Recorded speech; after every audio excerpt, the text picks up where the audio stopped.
ভালো হোক মন্দ হোক, বাবা আমার বাবা। বাবার মতো পৃথিবীতে আর আছে কে বা? আসলেই বাবারা একজন সন্তানের জন্য কতটা কষ্ট করে, কতটা ত্যাগ স্বীকার করেন তা হয়তো আমরা সন্তানরা অনেকাংশেই বুঝি না বা বোঝার চেষ্টা করি না। এমন অনেক বাবা আছেন যারা পরিবারের জন্য, সন্তানের জন্য নিজের জীবনের সুখ শান্তি সব বিসর্জন দিয়ে থাকেন এবং রাত দিন ভাবতে থাকেন, পরিশ্রম করতে থাকেন আদরের সন্তানকে মানুষের মতো মানুষ করতে। কিন্তু সেই সন্তান যদি কোনো ভুলের কারণে অথবা সঙ্গদোষে ভুল পথে চলে যায়, মাদকাসক্ত হয়ে পড়ে, তখন শুধুই বাবাই নয়, পুরো পরিবার মানসিক সামাজিক অশান্তিতে ভোগে। দিশেহারা হয়ে যায় সন্তানকে মাদক মুক্ত করার জন্য, সংকট কাটিয়ে ওঠার জন্য পুরো পরিবার চেষ্টা করে, আর তার মধ্যে বাবাদের দায়িত্ব কর্তব্য থাকে সবচেয়ে বেশি। দর্শক, মনের কথা অনুষ্ঠানের আজকের পর্বের বিষয় সন্তানের মাদকাসক্ত হওয়ার কারণ ও সংকট কাটিয়ে উঠতে করণীয় কি।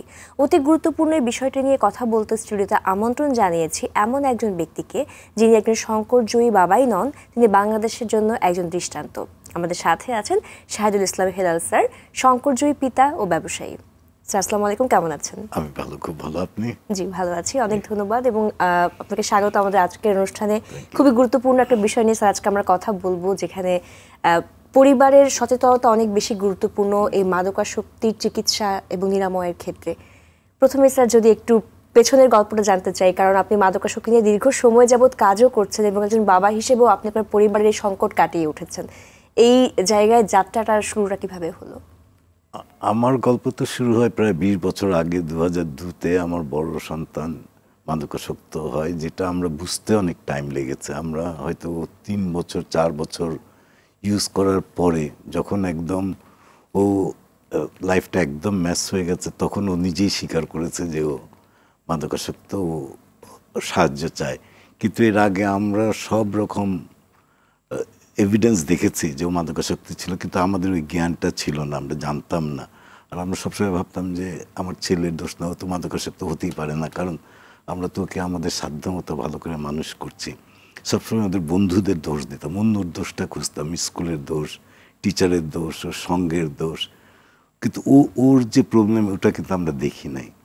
যখন আমি কথাটা শুরু করার আগে বলে দিতে চাই যে ও কিন্তু 18 বছর আজকে ক্লিন। 18 বছর কিন্তু জীবনের বড় একটা ব্যাপার, এবং খুবই সাকসেসফুলি ও 4-5 বছরের বেশি পড়ালেখা লস করেছে, মানে লাইফটাকে একদম মেসড আপ করে দিয়েছে, পুরো ফ্যামিলিকে একদম ধ্বংস করে দিয়েছে প্র্যাকটিক্যালি। কিন্তু এখন আমরা ওকে নিয়ে গর্বিত।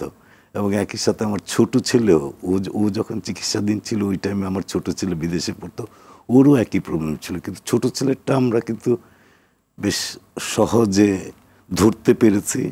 এবং যেহেতু ছোট ছেলে, আমি বড় ছেলেকে নিয়ে আমরা যে স্ট্রাগল করেছি, আমাদের ফ্যামিলি যত কষ্ট করেছে, ও দেখেছে, তো সাহায্যটা ও নিজে নিজেই চেয়েছে। ও যেমন একটা লং টার্ম ট্রিটমেন্টে যে ভালো এসছে, ও 12 বছরের বেশি ক্লিন, এবং আমি এতে গর্বিত ফিল করি। একদমই তাই, খুব সুন্দর।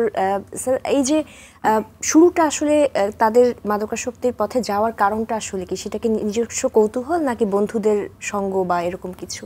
এটা তো এখন আমরা জানি না, বাট আমরা তো অ্যাজ এ প্যারেন্ট, যেমন আমি আমার মিসেস দুজনে বাইরে পড়ালেখা করে আসছি, অ্যান্ড উই কনসিডার আওয়ারসেলফ যে আমাদের ফ্যামিলিটা খুবই সুস্থ একটা সাউন্ড ফ্যামিলি।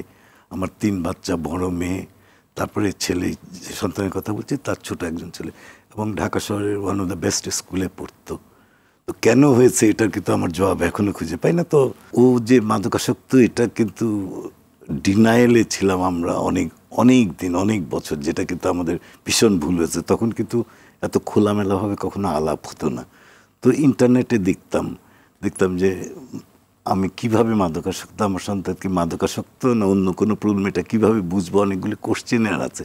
তো ওই কোশ্চেনগুলি দেখতাম যে আমার বড় ছেলেবেলায় ওই কোশ্চেনগুলি কিন্তু একদম ফিট করতো। যেমন আপনার সন্তান কি বেশি রাগ করে কিনা, ওর কি হঠাৎ করে ব্যবহার চেঞ্জ হয়ে গেছে কিনা, ওর নতুন বন্ধু বান্ধব হয়েছে কিনা, এমন 10-12টা কোশ্চেন পড়লে বোঝা যেত যে। কিন্তু আমরা ডিনায়ালে ছিলাম। এই ডিনায়ালটা প্রবাবলি আমাদেরকে, আমার সন্তানকে অনেক কষ্ট দিয়েছে।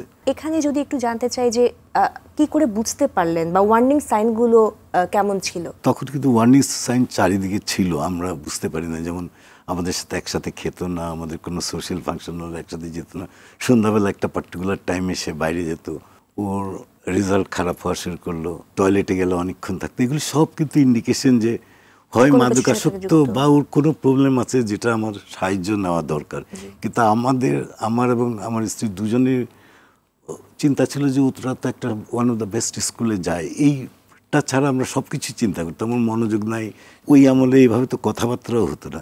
তো হতো কি, আমরা যখন আমার আত্মীয় স্বজন বা বন্ধু বান্ধব দেখা হলে ওর যে একটা আনন্যাচারাল আচরণ, ওটাকে ঢাকার জন্য কিন্তু আমরা মিথ্যা বলতে থাকতাম। একটা সময় দেখা গেছে যে মাসের পর মাস ওকে প্রোটেক্ট করতে যে আমরা মিথ্যা বলছি। তো এটা কিন্তু আমাদেরকে পীড়া দিত। এবং এটা এটা যেটা অ্যাজ এ প্যারেন্ট, যেটা যে ইউ ফিল লাইক ইউর দোষটা আপনার, আর কারণ না। তো এই নিজের দোষটাকে ঢাকার জন্য কিন্তু আমরা ডিনায়াল প্রক্রিয়াতে আমরা অনেক দিন ছিলাম। আমাদের কিন্তু সাহায্য পেতে অনেক টাইম লেগেছে। আমার আত্মীয়, আমার ভাইরা ভাই বেশ ফেমাস তখন সাইকিয়াট্রিস্ট ছিল, ওনাকেও আমার বলার সাহস হয় নাই। কিন্তু একটা স্টেজে এসে ও নিজেই, যে ও আন্ডার সো মাচ প্রেশার ছিল আমাদের থেকে, প্রত্যেক দিন আমরা প্রেশার, এটা করুন না, এতটা দেরি কেন করেছে, এত কেন পয়সা দেবে। একটা সময় ও নিজেই সাহায্য চেয়েছে, তখন আমরা সাহায্যের জন্য গেছি। এর আগে কিন্তু আমরা সাহায্যের জন্য যাই না। মাদক যে এক্সিস্ট করে ওটা আমরা জানতাম না। একটু যদি জানতে চাই যে পারিবারিক যে ডায়নামিক্সটা আসলে চেঞ্জ হয়ে যায়, পরিবারে কিন্তু অনেক বড় প্রভাব ফেলে, সম্পর্কের বন্ধনগুলো খুব ঠুনকো হয়ে যায়। আপনাদের পরিবারে সেই বিষয়গুলো কিভাবে হয়েছে? একটা তো প্রথম যখন ও স্বীকার করলো, ও নিজেই বললো যে আই নিড হেল্প, আমি আর পারছি না, তখন কিন্তু আমার ইনস্ট্যান্ট চিন্তা হলো যে ওর মা, ওরা 3 বাচ্চা আমার যে স্কুলে পড়তো, শহরের বেশ নামি দামি স্কুলে, ওর মা স্কুলে পড়াতো। তা আমার তো ইনস্ট্যান্ট রিয়েকশন ছিল সব ওর দোষ। ওর মা হয়তো ভাবছে আমার দোষ। এই যে সম্পর্কে তখন কিন্তু আমরা ছেলের প্রবলেমটাকে সাইডে রেখে আমরা we are looking at our problems. যে আমাদের তখন কিন্তু সন্তানের প্রবলেমটা দেখার কথা ছিল। আমরা খুব সোশ্যালাইজ করতাম, একটা সময় সব বন্ধ করে দিয়েছে ওর জন্য। আরেকটা প্রবলেম আমি দেখতাম তখন, যে যারা মাদকাসক্ত নেয় যেসব সন্তান, ওরা কিন্তু চায় না যে ওর ফ্যামিলির কেউ জানুক, দুনিয়ার সবাই জানবে। ও যখন স্বীকার করেছে, বাই দেন কিন্তু হয়তো আমার ভাই বোনরা জানতো, আমার বন্ধু বান্ধবরা জানতো, আমার বাসার কাজের লোকেরা জানতো, ড্রাইভার জানতো, কেউ কিন্তু আমাদেরকে সাহস করে বলে নাই। তো এটাও কিন্তু বিরাট একটা, যে কারণে এই কথাটা আমি পাবলিকলি বলতে চাই, যে কথা বললে আমাদের যদি অ্যাকসেপ্টেন্সটা থাকে, তাহলে সাহায্য করাটা কিন্তু অনেক সহজ। এখনও আমি কিন্তু রিগ্রেট করি, আমার বড় ছেলের জীবনের আমরা মিনিমাম 3টা বছর বাঁচাতে পারতাম যদি খোলামেলা কথা বলতে পারতাম। একটা সময় এসছে যখন আমার দম বন্ধ হয়ে যাচ্ছিল, কাউকে বলতে পারছি না। তারপর একটা সময় আমি ডিসাইড করেছি যে আমি পাবলিকলি বলে দেবো। তখনই আমি একটা টেলিভিশনে যে চ্যানেল আইতে যে পাবলিকলি বললাম। ওই টাইমে যেমন আমার মা, আমার ভাই বোন, আমার বন্ধু বান্ধব সবাই জানতে পারলো। And I think that was a very good decision. তারপরে কিন্তু সবাই আমাদের প্রতি সহানুভূতির চোখে দেখেছে এবং সবাই তাকে সাহায্য করার চেষ্টা করেছে, অ্যান্ড দ্যাট হেল্পড। জি, এখানে চিকিৎসার পদ্ধতির যে বিষয়গুলো আসে, প্রথমেই যে স্যার বলছিলেন যে রিহ্যাবিলিটেশনের যে প্রক্রিয়া, সেই অভিজ্ঞতাটা তখন কেমন ছিল? তখন তো ঢাকা শহরে রিহ্যাব সেন্টার খুব কম ছিল। আমরা প্রথমে যখন ওর সাহায্য নেওয়ার জন্য তৈরি হলো, তখন যে আমার ফ্যামিলির যে সাইকিয়াট্রিস্ট ছিল, ওনার কাছে গেলাম নিয়ে একদিন রাতে। উনি বললো যে ও প্রায় 2 বছর যাবৎ হিরোইন নিচ্ছে, ওর হেল্প দরকার এবং প্রফেশনাল হেল্প দরকার। তো আমি কোনোভাবেই রিহ্যাব সেন্টারে দিতে চাইনি, সবাই জানতে পারবে, মানে ফ্যামিলিতে সবাই তো আমাদেরকেই দোষী করবে। তো আমরা নিজেরা ঘরেই চেষ্টা করেছি ইয়ে করতে। আমাকে ডাক্তার বলে দিয়েছিল যে খুবই ডিফিকাল্ট ডিটক্স করানো বাসায় বসে, বাট আই ট্রাইড, মানে that was very wrong decision. আচ্ছা, ডিটক্স করার পরে কিছুদিন পরেই আবারও শুরু করলো। তারপরে ফাইনালি উই ডিসাইডেড যে ঢাকা শহরে মানে তখন 5-7টা 10টা রিহ্যাব সেন্টার ছিল, ওই অন্য বেসিক রিহ্যাব সেন্টার, কিন্তু ওখান থেকে অনেকে ভালো হয়ে আসতো। তো ওখানে দিয়েছি, দেওয়ার পরে মাসখানিক পরে ডিটক্সের পরে আমাদেরকে দেখা করতে দেওয়া হলো। তখন আমরা অস্থির হয়ে গেলাম, যে তখন আর আমরা ডাক্তার বা কাউন্সিলর কথা শোনার ইচ্ছা হয় না আর কি। আমরা নিয়ে আসতাম। এমন হয়েছে যে 2 বছরে ওকে আমি অলমোস্ট 9 বার দিয়েছি একই রিহ্যাব সেন্টারে। যেত 1-1.5 মাস থাকতো, নিয়ে আসতাম, 7-8 দিন থাকতো, আবার ইউজ করতো, আবার দিয়ে আসতাম। ও কিন্তু পরে নিজেই যেতে চেত। খুব ইন্টারেস্টিংলি যে মাদক নেয়, আমার যেটা ধারণা, ও কিন্তু চায় ডেসপারেটলি ওখান থেকে বের হয়ে হয়ে আসতে। যেতে। ও নিজেই বলতো যে বাবা আমাকে 2টা দিন খেতে দাও, তারপরে আমি যাব। কিন্তু হি ওয়াজ এ ডিফিকাল্ট ক্লায়েন্ট, প্রবাবলি খুবই ডিফিকাল্ট ছিল, কারণ আমরা দেরিতে ওকে বুঝতে পেরেছি। পরে আস্তে আস্তে ঢাকা শহরের আমরা জানতে পারলাম যে মুম্বাইতে একটা রিহ্যাব সেন্টার আছে, যেখানে আমাদের পরিচিত কয়েকজন ভালো হয়েছে, ওখানে দিয়েছেন। ওখানে ও 18 মাস ছিল। দীর্ঘমেয়াদী একটা এই চিকিৎসা। দীর্ঘমেয়াদী ট্রিটমেন্টটাই প্রবাবলি ওকে হেল্প করছে। এখন তো 18 মাস, এখন 18 বছর হিস্ট্রি, 18 মাস থেকে তখন মনে হতো যে 18 মাস ওর পড়ালেখা হবে না, এত এক্সপেন্সিভ, অনেক কিছু চিন্তা করতে হবে। এখন লুকিং ব্যাক অ্যাট ইট, ও কিন্তু অনেক ভালো মানুষ এখন, কারণ ওখানে 18 মাস ওকে লাইফ স্কিলটা শিখেছে, জীবন চালানোর ব্যবস্থা করে দিয়েছে। এবং সুন্দর জীবনের যে একটা যে অর্থবহ একটা বিষয় আছে সেগুলো সম্পর্কে বুঝতে পেরেছে। স্যার, এই যে চিকিৎসার যে বিষয়টা, আমাদের মাঝে কিন্তু একটা খুব ভ্রান্ত ধারণা আছে, যেটা হয়তো বা একটা ট্রিটমেন্ট প্যাকেজ বা 3 মাস বা 4 মাসের পরে হয়তো সে সম্পূর্ণ ভালো হয়ে যাবে, কিন্তু যে দীর্ঘমেয়াদী চিকিৎসা পদ্ধতিরও যে একটা বিশাল বড় প্রভাব রয়েছে, এটা সম্পর্কে আপনার বিশ্লেষণটা কেমন? মাদক যে নেয়, আমি মনে করি সে কিন্তু সিঙ্গেল ডিসিশন কিন্তু সে নিজে একা নেয়, কেউ কিন্তু কাউকে জোর করে খাওয়ায় না। কিন্তু ও রিকভার করতে ওর কিন্তু সবার হেল্প দরকার, একদম। Psychologist, psychiatrist, rehab centre, family bondage. তো আমার ট্রিটমেন্টের বেলায় এখন হয়তো অনেক চেঞ্জ হয়েছে। এখন যেসব রিহ্যাব সেন্টার, আমিও একটা রিহ্যাব সেন্টার 6 বছর চালিয়েছি, যে ফ্যামিলি পার্টিসিপেশন তখনও ছিল, কিন্তু ওইভাবে ছিল না। তা আমি মনে করি আমার বড় ছেলের সাকসেসের একটা মেইন কারণ ছিল আমরা খোলামেলা আলাপ করেছি। প্রথমে যেমন যে রিহ্যাব সেন্টার ছিল ঢাকায় বেসিক, বাট ওইখান থেকেও কিন্তু অনেকে ভালো হয়ে আসছে। আমার ছেলে পারে নাই, কারণ আমরা অস্থির হয়ে সাইকেট্রিস্ট, সাইকোলজিস্টের কথা শুনতাম না। ওখানেও কিন্তু প্যারেন্টসের যে ইনভলভমেন্ট, প্যারেন্টসদের মিটিং করতো, কারণ ওকে তো রিকভার করতে শুধু ও একা পারবে না, বা একটা কাউন্সিলর বা সাইকিয়াট্রিস্ট একার পক্ষে সম্ভব নয়। এটা একটা ফ্যামিলি ইউনিট, তার একটা সাপোর্ট স্ট্রাকচার দরকার। তুমি একটা সাইকোসোশ্যাল বায়োসাইকোসোশ্যাল অ্যাপ্রোচ আমরা বলি স্যার। এই যে একটু আগে আপনি বলছিলেন যে আমরা কিন্তু ডিনায়াল ফেজে ছিলাম, এবং তখন কিন্তু মানুষ আসলে কি বলবে সেই বিষয়গুলো নিয়ে এখনো কিন্তু আমাদের মাঝে এমন একটা টেন্ডেন্সি যে মাদকাসক্তিকে আমরা রোগ হিসেবে না দেখে অনেকটা বেশি নৈতিক সংকট বা অপরাধ হিসেবে দেখি, যার কারণে কিন্তু সবার দ্বারা জাজড হওয়া বা একটা সেলফ ব্লেমিং এর একটা বিষয়গুলো আসলে থেকে থাকে। তো এখান থেকে আসলে কি করে বের হওয়া যায়, এবং পরিবারের যে একটা মানসিক শক্তির যে জায়গাটা নিয়ে আসলে কাজ করা, সেখানে আসলে কিভাবে কাজ করা যেতে পারে? যদি পরেরটা বলি, পরিবারের মানসিক শক্তি হলো যে অ্যাকসেপ্টেন্স। ইফ আই অ্যাকসেপ্ট যে এটা হতে পারে, হয়েছে, পাশের বাড়ির ছেলে হলে আমার ছেলেরও হতে পারে, আমার মেয়েরও হতে পারে, এই যদি অ্যাকসেপ্টেন্সটা থাকে, half of the problem is গন। যখনই অ্যাকসেপ্টেন্স না থাকে, তখনই ওই লুকিয়ে লুকিয়ে, আমিও লুকিয়ে তাকে ভালো করতে চেষ্টা করছে, সেও লুকিয়ে থেকে নিজেকে দূরে রাখছে। তো এটা একটা জিনিস। আরেকটা যে আমাদের সামাজিক দৃষ্টিভঙ্গি, এমনি তো সোশ্যাল স্টিগমা একটা তো আছে যে I have failed as a parent, এতে তো কোনো সন্দেহ নেই। বাট আমাকে যখন আপনি বলেন আমি ফিল করেছি, দেন ইটস এ প্রবলেম। বুঝতে পেরেছেন? সেলফ রিয়েলাইজেশন বলে একটা বিষয় আছে, আমি যে ফিল করেছি, আমি তো দেখছি, আপনার তো আমাকে বলার দরকার নাই যে ও তো ভালো প্যারেন্ট না, ওর ছেলে তো নষ্ট হয়ে গেছে। এই যে মানে সমাজের অ্যাকসেপ্টেন্সটা, এখান থেকে আমাদের বের হয়ে যেতে হবে। এটা যে অপরাধ না ভেবে, এটা একটা চারিত্রিক, এটা একটা রোগ, এবং বিজ্ঞানসম্মত একটা চিকিৎসাও এর আসলে রয়েছে। সেই বিষয়গুলো যদি আমরা কনসিডার করি, এবং আশা করছি নীতি নির্ধারণী জায়গা থেকে এই বিষয়ে আরও কাজ করা হবে। তো আমরা আবারও ফিরবো ছোট্ট একটা বিরতির পর। দর্শক, মার্কেন্টাইল ব্যাংক নিবেদিত আরটিভির মনের কথা অনুষ্ঠান থেকে এই মুহূর্তে নিয়ে নিচ্ছি ছোট্ট একটি বিরতি, পাওয়ার্ড বাই বেনি বুনন।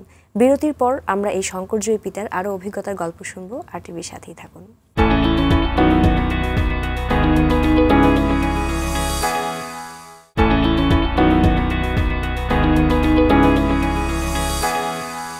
বিরতির পর সবাইকে আরও একবার স্বাগত মার্কেন্টাইল ব্যাংক নিবেদিত মনের কথা অনুষ্ঠানে, পাওয়ার বাই বেনি বুনন। আজকের পর্বের বিষয় সন্তানের মাদকাসক্ত হওয়ার কারণ ও সংকট কাটিয়ে উঠতে করণীয় কি। আমাদের সাথে আছেন জনাব শাহিদুল ইসলাম, সংকটজয়ী বাবা ও ব্যবসায়ী। স্যার, যেটা নিয়ে আমরা আসলে বলছিলাম যে মাদকাসক্তির এই চিকিৎসা পদ্ধতির বিষয়গুলো, এবং এটা নিয়ে আমাদের সামাজিক দৃষ্টিভঙ্গি এবং যেই ট্রিটমেন্ট প্রসিডিওরগুলো, এই ক্ষেত্রে একটু যদি জানতে চাই যে পরিবারের যে বিষয়টা, সেখানে কিন্তু খুব হোপফুল থাকা এটা অনেক বেশি কষ্টসাধ্য হয়ে যায়, কারণ আমরা জানি মাদকাসক্তি একটা ক্রনিক রিল্যাপসিং ব্রেন ডিজিজ বলে, পুনঃ আসক্তি হওয়ার চান্স অনেক বেশি থাকে, সেই ক্ষেত্রে আপনারা কিভাবে আপনাদের মনোবল ধরে রাখতে কাজ করেছিলেন? এটা তো খুবই খুবই difficult to reply, but things আমার মনে হয় সব সব প্যারেন্টই আশাবাদী, সবাই নিজের শক্তি দিয়ে চেষ্টা করে। তা আমরা লাকি ছিলাম, আমার আই কুড অ্যাফোর্ড ইট। আমি যেখানে 18 মাস বিদেশে রাখা, এর মাঝে কখনো কিন্তু আশা হারাই নেই, বিকজ ওকে তো আমরা ছোটবেলার থেকে চিনি, আমারই সন্তান।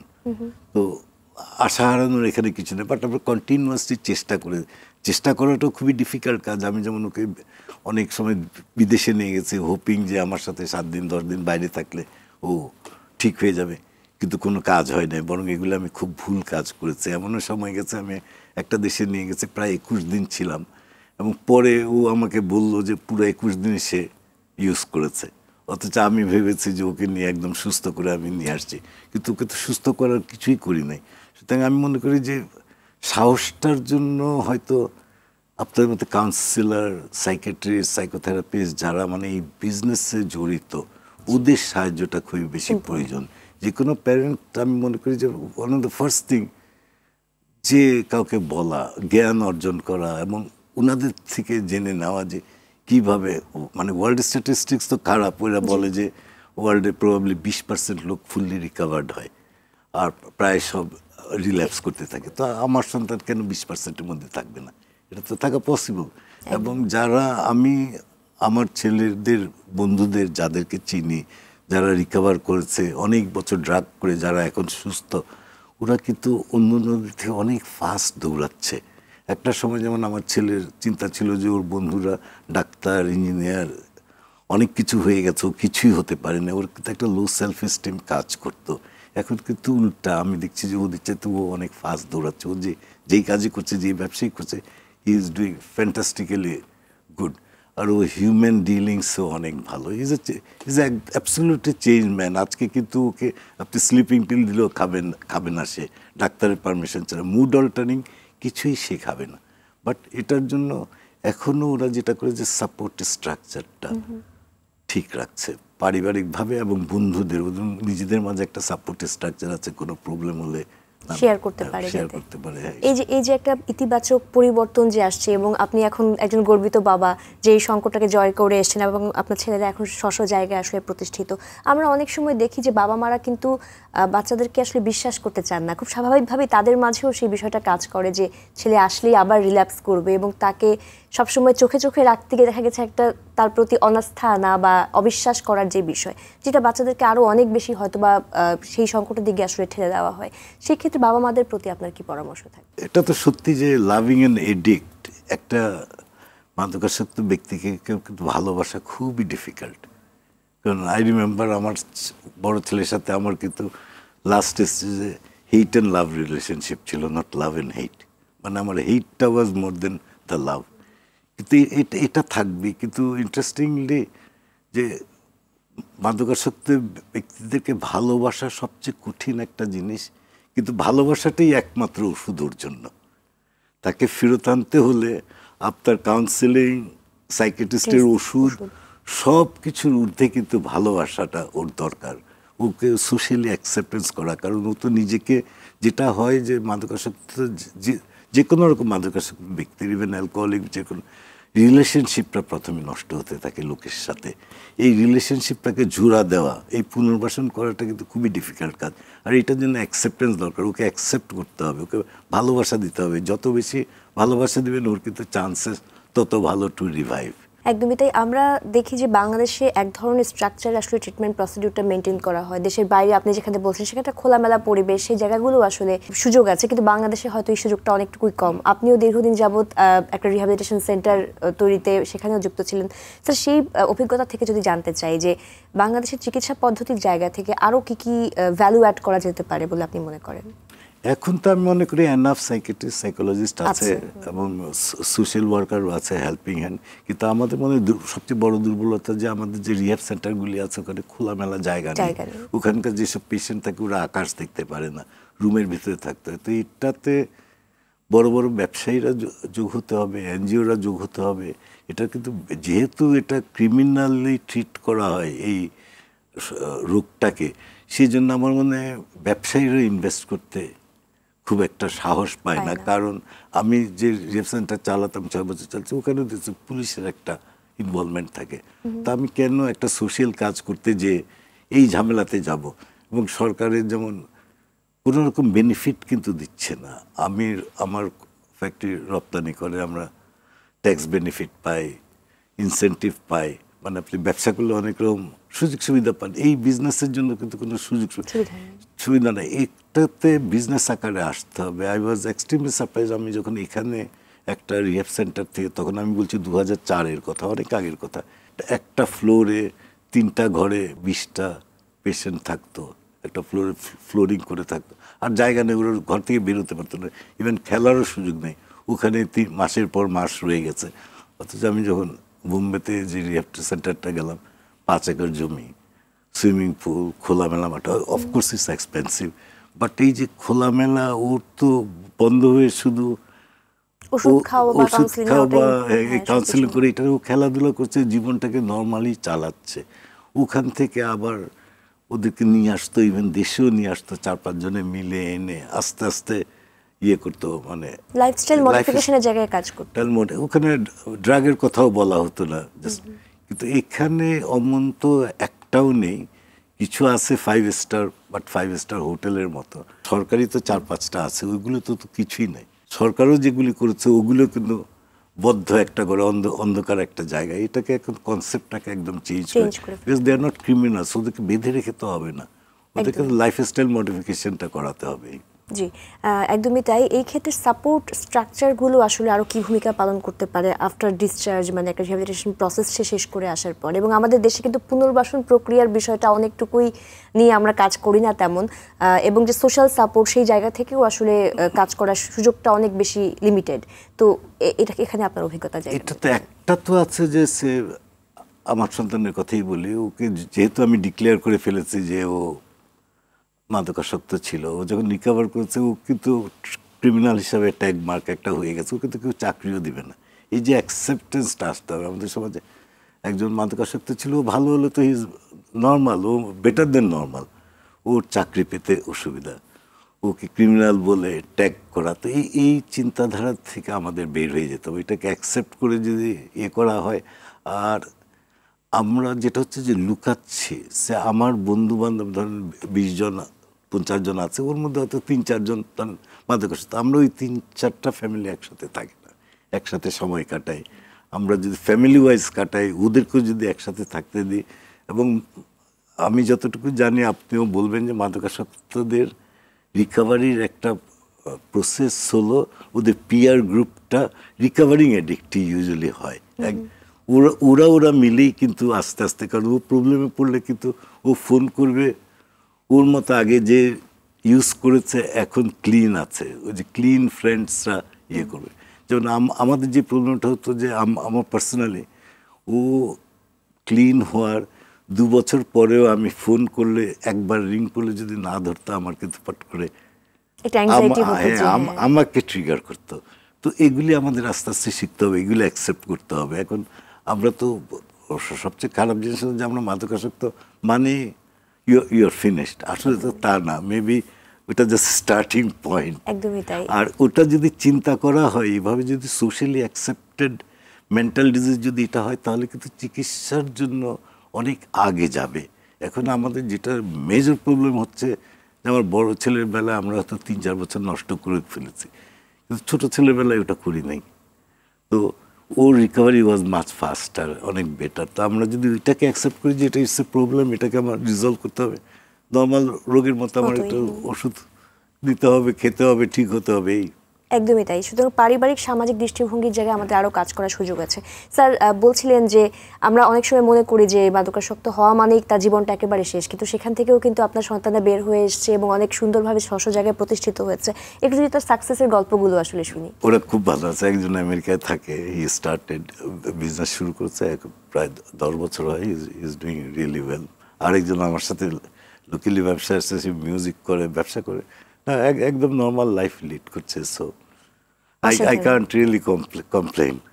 অসাধারণ স্যার। এই যে যখন আপনি প্রথম পাবলিকলি বললেন এবং এই বিষয়গুলো সামনে নিয়ে আসলেন, আমরা সবসময় আসলে লুকিয়ে রাখতে চাই, আমরা মনে করি হয় ওর একটা ভালো জায়গায় প্রতিষ্ঠা পেতে সমস্যা হবে বা একটা ভালো বিয়েতে সমস্যা হবে। সেরকম কোনো পারিবারিক বা সামাজিক কোনো চ্যালেঞ্জ ফেস করেছেন কিনা যখন এটা প্রথম? বড় ছেলে যখন ও ক্লিন হওয়ার 5 বছর পর ও বিয়ে করার জন্য তৈরি হয়, একটা মেয়েকে পছন্দ করতো। ওই ফ্যামিলিকে যখন আমি প্রপোজাল পাঠিয়েছি, খুব একটা ইম্পর্টেন্ট লোককে দিয়ে পাঠিয়েছি এবং বলে পাঠিয়েছি যে আমার সন্তানের একটা ডার্ক পাস ছিল, এটা আপনি বলেন, কারণ এটা যদি পরে জানে অসুবিধা হবে। এটা বলার পরে the answer was obviously no.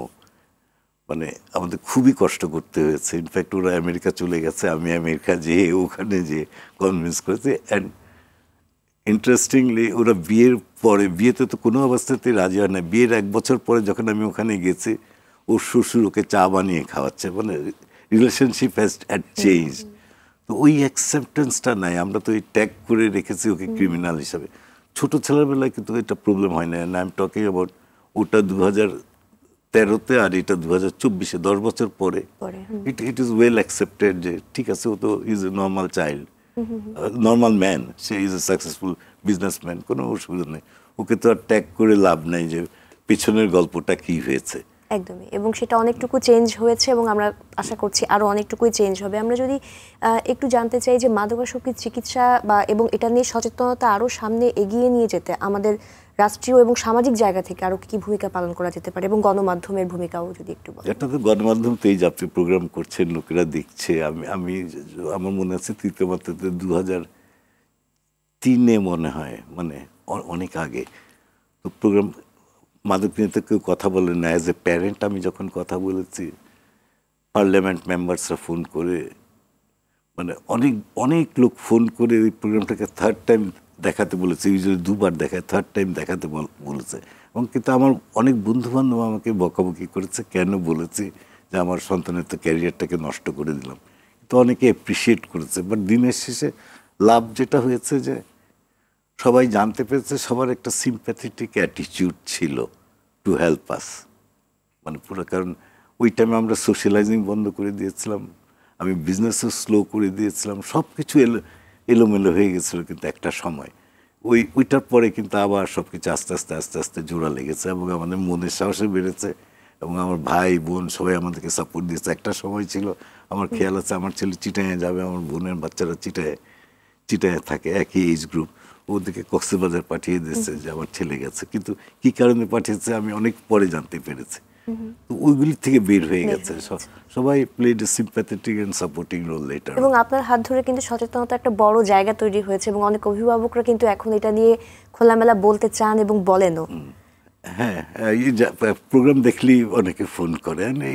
It's a good news যে হেল্প করতে পারি বা একটা সাহসটা দিতে পারে। জি, আমরা যদি এখনের সামাজিক প্রেক্ষাপটটা দেখি, যেহেতু রিহ্যাবিলিটেশন যে বিষয়টা, সেটার সাথেও স্যার আপনি দীর্ঘ সময় যুক্ত ছিলেন, আপনার অভিজ্ঞতার জায়গা থেকে যদি একটু জানতে চাই কি কারণগুলো আসলে মোটামুটি হয় এখনকার সামাজিক প্রেক্ষাপটে। কারণ আমরা বেশিরভাগ সময় আগে সবসময় বলতাম যে অ্যাভেলেবিলিটি আছে বলেই কিন্তু হয়তো মানুষ এটার প্রতি আরো বেশি আসক্ত হচ্ছে, কিন্তু এখন তো কিউরিসিটি, পিয়ার প্রেশার, আরো অনেক ধরনের পারিবারিক অনেক ধরনের সমস্যা থেকেও মানুষ এগুলোতে মাদকাসক্ত হয়ে পড়ছে। তো সেখানে আপনার ইয়েটা কি? আমার মনে সোশ্যাল স্ট্রাকচার তো আগের থেকে অনেক ডিগ্রেড হয়েছে অনেক দিকে। মানে আমাদের সামাজিক মূল্যবোধ অনেক নিচে নেমেছে, এটা একটা কারণ আছে। আরেকটা যে স্কুল কলেজ বা একাডেমিক ইনস্টিটিউশন যতটুকু মনোযোগ দেওয়া দরকার, আগে 10 জন ছাত্র থাকলে এখন 100 জন আছে। এই যে মনোযোগ দেওয়া, যে ঠিক টাইমে ধরা, কেউ যদি প্রবলেমে থাকে ওকে, যেটা করা হচ্ছে যে এখন হয়তো ট্রান্সফার করে দিচ্ছে, স্কুল থেকে বের করে দিচ্ছে, সাহায্যের হাতটা দিচ্ছে না। তারপর তো অ্যাভেলেবিলিটি তো আছেই, আর সামাজিক যোগাযোগ মাধ্যম যেটা ইন্টারনেট, ফেসবুক, সোশ্যাল মিডিয়া, ওটা is playing a big role. কারণ ওটার থ্রুতে কেনা বিক্রি হচ্ছে। আগে তো জানা যেত, আমি তখন খেয়াল আছে কিছু শহরে 4-5টা জায়গা আমরা জানতাম যে এখানে হচ্ছে, ওখানে। এখন তো স্কুলের সামনে পর্যন্ত আমরা দেখছি যে খুব ইন্টারেস্টিং। আমার খেয়াল আছে যে আমি একটা জায়গায়, মোহাম্মদপুরে একটা জায়গায় আমার ছেলে যেত ওখানে ড্রাগ কিনতে। আমি ওখানে যে একদিন একটা দারোয়ানকে ওর সাথে ডিল করলাম যে ঠিক আছে, তুমি, আমার ছেলে যদি আসে তোমাকে এত টাকা দিব, তো তুমি আমাকে ফোনে বলতে হবে। তো ও বলতো আমার ছেলে গেলে। অনেক পরে জানতে পারি যে ওই যে টাকাটা দিতাম আমার ছেলে আরও শেয়ার করতো। তো মানে ইটস ইন্টারেস্টিং যে এখন হয়তো মোহাম্মদপুর নেই, তখন কিন্তু অনেক জায়গায় যে ওরা যেখানে যেত আমি কিন্তু ওখানে ফলো করেছি, গিয়েছি। তো এখন তো ওই সুখটা নেই, এখন তো ইন্টারনেটে একদম ঘরে বসেও কিন্তু হোম ডেলিভারি হচ্ছে। তো এটাও হয়তো একটা কারণ।